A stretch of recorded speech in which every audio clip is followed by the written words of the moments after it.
Hey guys, what's up? Today we're checking out One Bit Ninja Remix Rush, which came out a while ago.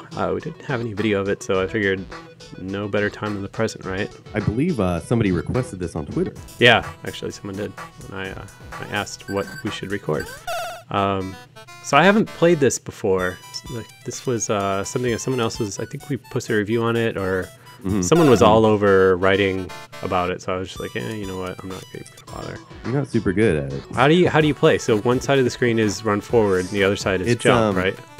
Yeah. So One Bit Ninja, the normal version, is like a platformer with set levels and stuff like that. And the whole kind of gimmick behind it is that you can only run forwards and you can only jump. But it's not an auto runner. You choose how and when you run forward, but you cannot run backward. So that was actually kind of like a point of contention with the original game, right? Because people like to move left. I remember that. Oh shit! I remember that being a big sticking point, and it's kind of tricky, and it kind of is translated pretty well into this one too. With the first one being like, if you are going to do a jump at a platformer, like for instance this here where I'm standing right now, you know, you would maybe go back a little bit and kind of try to run and jump, set yourself up or whatever. Yeah. But in a situation like this, it's like I've already committed to being down here. Yeah. So now I kind of gotta. I always I kind of understand what people were saying. Like, you know, I like traditional platformers and stuff, but I thought it was like a nice twist on the formula. And I mean, we had plenty of normal platformers, so I thought it added like a whole new layer of kind of like difficulty, and you know, it messed with how you had to go about beating the levels and stuff. It was kind of like a new strategy. So it was kind of those, when you hit those things, they actually turn you around. So you go the other way, but you can only go one way at a time. It's almost like a puzzle. Like what was that? I can't remember the name of it. But anyway, there's another game that's kind of like this. But anyway, this is kind of like the endless randomized version of One Bit Ninja. It's kind of the levels. I don't think they're entirely randomized. I think they're chunks. Yeah, that's usually how these games are. Like you'll see the same chunks, but they don't come in the same order. Yeah, but it's interesting how well it translates to something, because one of the highlights of the original game is how well the levels are designed and all the little secret paths and stuff like that. But it actually, you wouldn't think something like this would turn out well with randomly generated levels, but it actually does. And it's a neat little take on the formula that's not, you know, it's different enough from the original that I kind of like having both. But shit. Yeah, you're screwed. Oh no, you can turn around. There you go. I got this. Maybe. It's hard though, but both this and the original are very Ninja Star. Have my number. So how far did you beat the original one?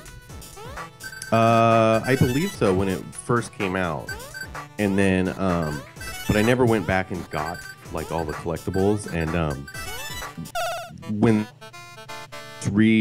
they just updated it not too long ago, maybe a couple of months ago, and gave it like widescreen support and all that good stuff. And so I had planned on going back through it again and really like getting everything, but haven't got to that yet. I remember getting frustrated with the original one because of the it's hard.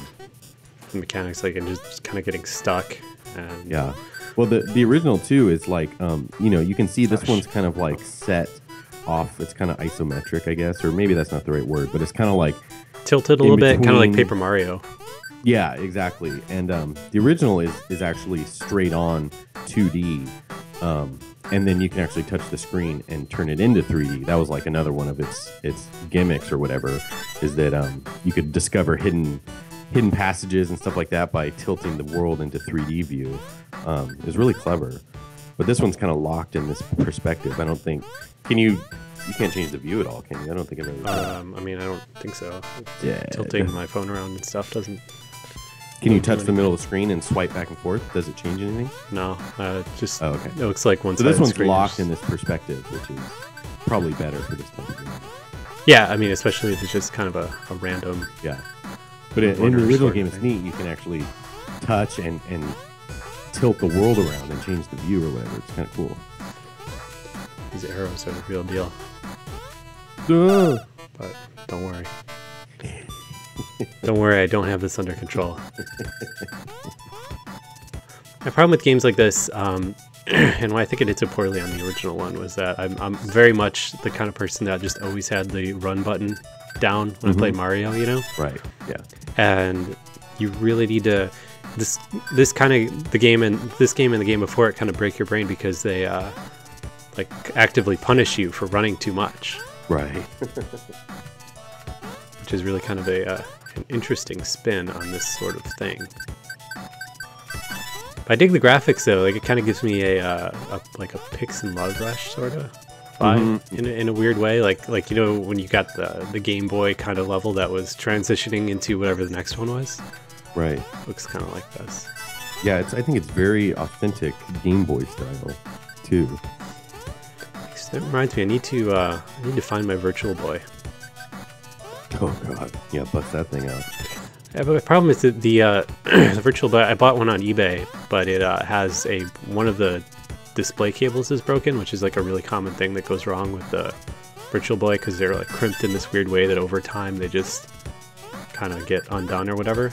And you can fix it pretty easily. It's just a matter of I don't have the Nintendo Tri-Wing screwdriver. Oh god! And like every time I get a bug up my butt to like do something about it, I'm always like, oh, I don't have the screwdriver. Oh well, back in the box. See you in 5 years. That sucks. Send it to a Nintendo to have them fix it. Yeah, I don't know. So yeah, I mean, this is kind of what you're seeing is what you get in this game, which I think is cool. I mean, we've seen so many kind of different runners on the App Store and things like that it's really pretty unique to have a game come out that it does anything that's new or cool or anything else as opposed to just being another temple run, you know? So right. Oh, this is tricky. Well, you were doing pretty good. Oh well.